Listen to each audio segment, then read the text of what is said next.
Hello and welcome to the Iowa Caucus reaction special of the Political Paradigms podcast.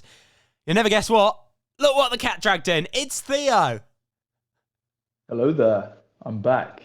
Nice to see you sober. Welcome back. Have you just been sort of travelling the world in the last couple of weeks or? Something like that. Something like that. I respect it. Well, what is there to be said about Iowa? It wasn't particularly close. No, not at all. Not close at all. So, top line numbers, Trump wins, historic 30-point margin, 51% of the vote. Ron DeSantis campaign on life support, but still kicking, because he did come in second, distant second, 21%. Haley overperformed sort of expectations from a few weeks ago, underperformed recent polling, 19%, so sort of a close to DeSantis third place. Ramaswamy, 8%, dropped out of the race, endorsed Trump. Chris Christie got 35 votes. Shout out to Ryan Binkley and Asa Hutchinson. Yeah, who is that guy? I don't want to sound ignorant, but I do not know who Ryan Binkley is, and I've heard his name said so many times on the news now. Neither. Asa Hutchinson is the one we knew was still running, but Binkley has got more votes than him. And no one's ever heard of Ryan Binkley, so he's obviously done something right.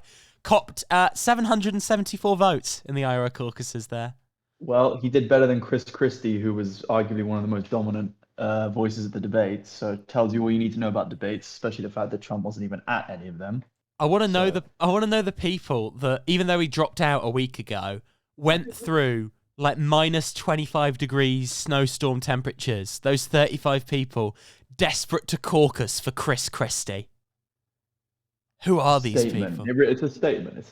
It's quite a statement. Would you go trudge through sort of frigid temperatures to caucus for Chris Christie, Theo?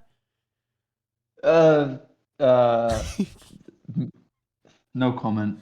Probably not then. What about Binkley? Would you do it for Ryan Binkley? Okay, so apparently Binkley is the evangelical Christian TradCon candidate. So I can't imagine he would have done that well, because not that it's a narrow group of voters, but those voters do tend to gravitate towards the winner of this caucus. But no, not Binkley either. Yeah, this is a very very evangelical heavy. I suppose a few interesting trends in the results. I'll pick out what I found interesting. You can pick out anything you found interesting. I did think it was interesting that the reason Nikki Haley was unable to get clear second place is because the moderate suburban voters, insofar as there were any voting in these caucuses, basically split between her and DeSantis. You had certain little counties and stuff where it was Haley, DeSantis, Trump.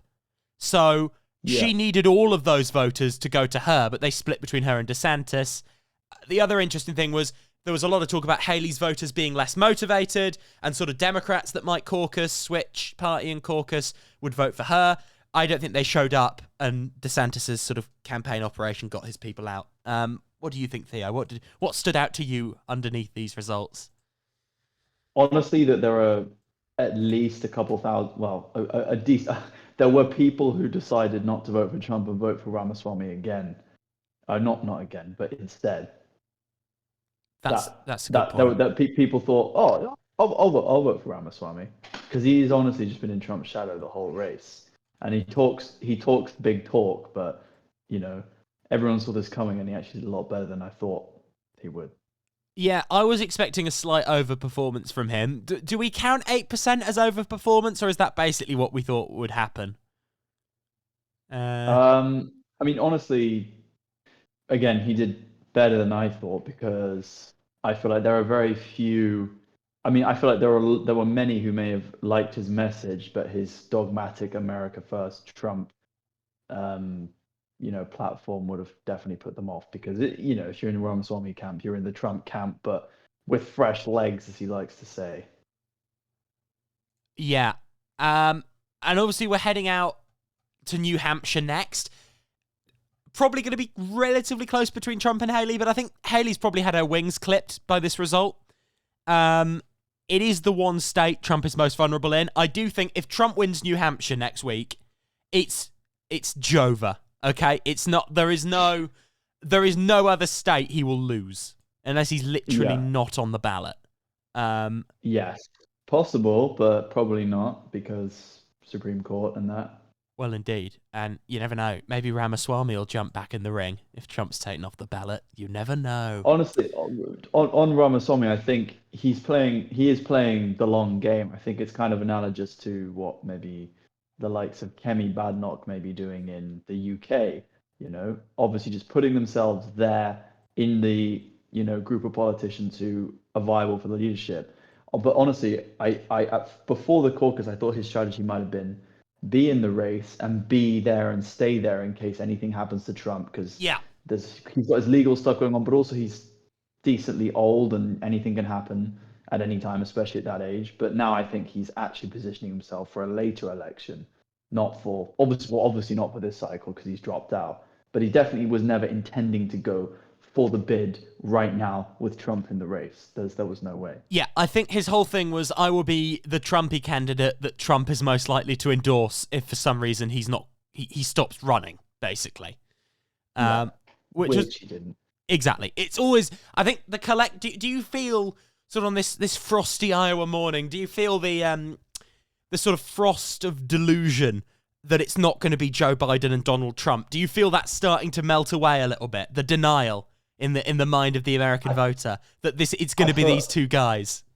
Yeah, I feel like we've all been in denial. I mean, we've been just, no one really. I mean, Trump and Biden, apart from Hillary and Trump, were the most unpopular pair of candidates in any election, I think, historically, or at least recently. Yeah. And then we were seeing the likes of RFK and, people like Ramaswamy and RFK who really had this anti-establishment disposition, and it kind of created an image of them taking down the establishment. And you just realize they're not popular enough to win, regardless of how inspiring and dogmatic they sound. They're not popular enough to win, and we're pretty much inevitably going to end up with a repeat of 2020. The only possibility of that not happening is something quite literally taking either of the candidates out of the race, as I just said.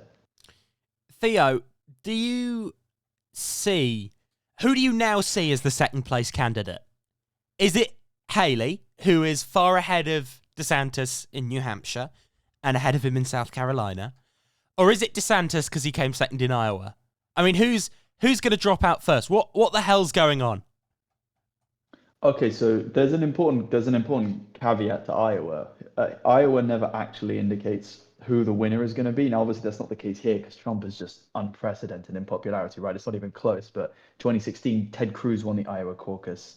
2012, I think it was, what's his face? Rick Santorum. So it's not actually a clear indicator. So I think putting Trump aside, Iowa is not actually an indicator of who the clear second is. And DeSantis' campaign has recently collapsed. And I think he's probably regretting running for the presidency now because he was a really popular candidate and he's been completely battered in this race. And his credibility as the, all-American Florida governor, it's kind of been shattered. So I'd say Haley's definitely a clear second.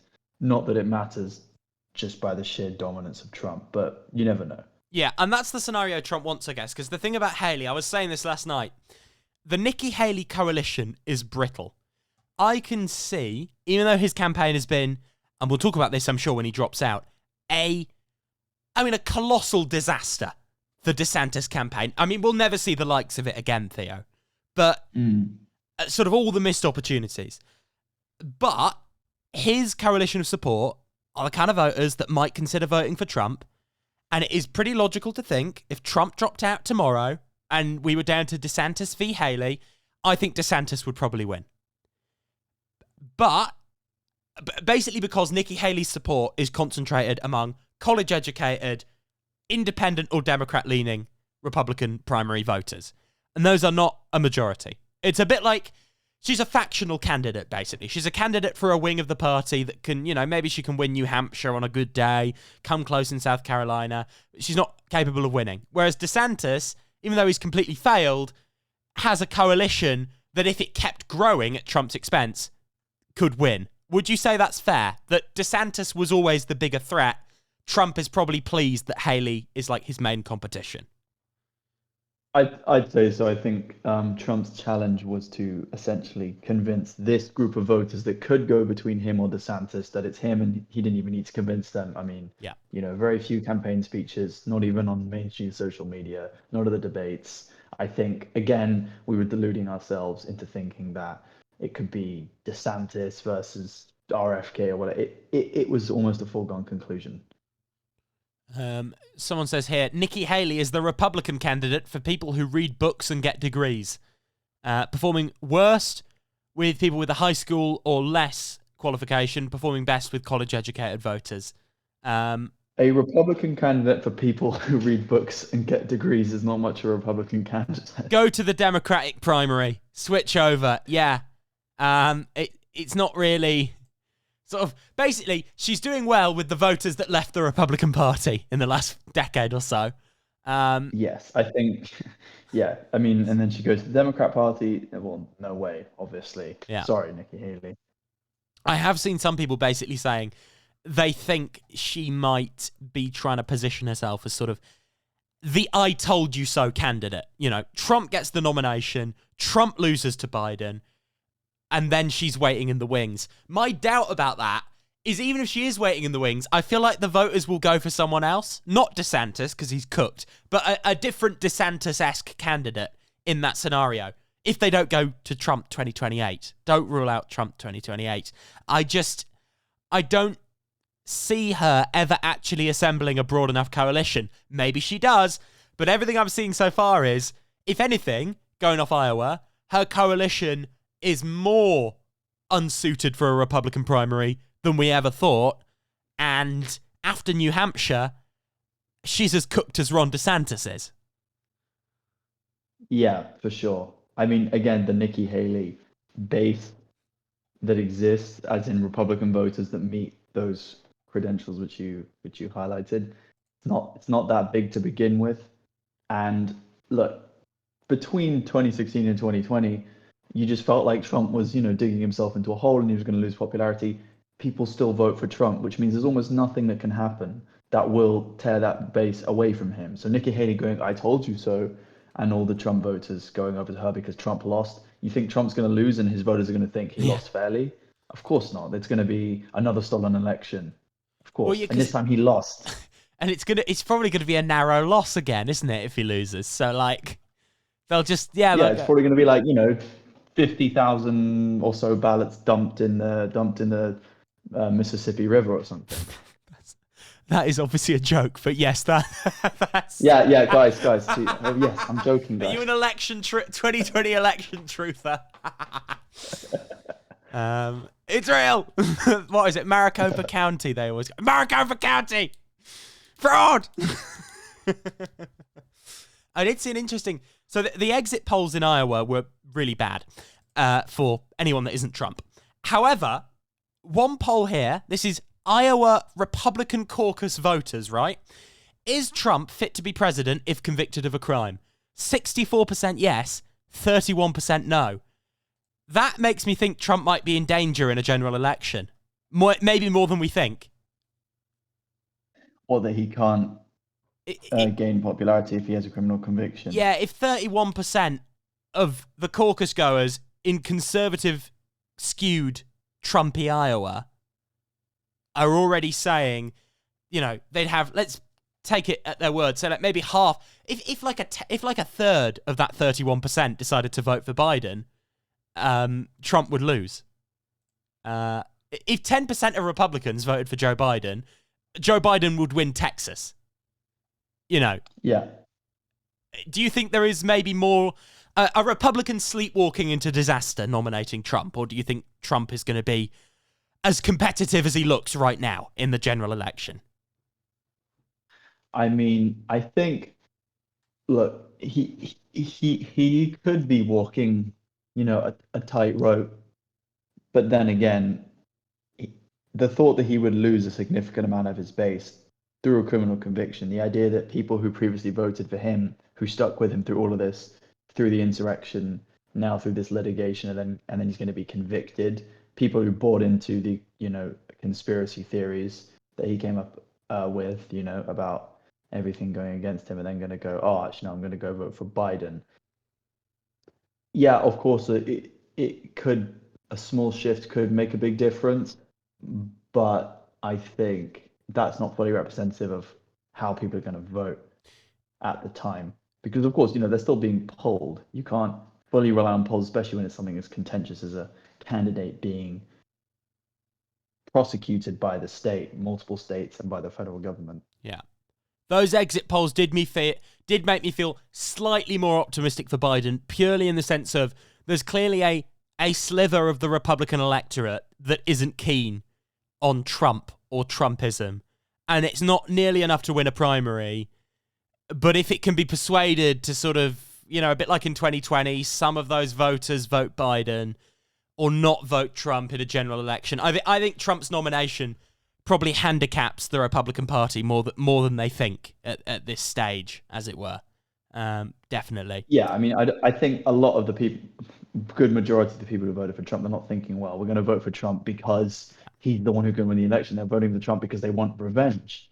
Because Trump's Basically. made this a cult war. He's made this a de facto civil war.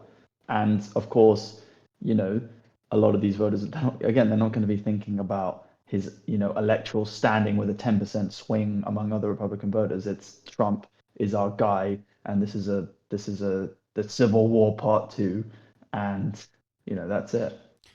Well, I think that's it for our quick IRA reaction pod. Obviously, at the next pod at the weekend, we'll be previewing New Hampshire and how competitive that's looking.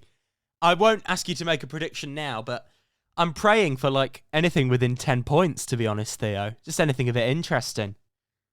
Guess we'll find out. You never know. You never know. Theo, thank you for joining me, and I'll speak to you very soon.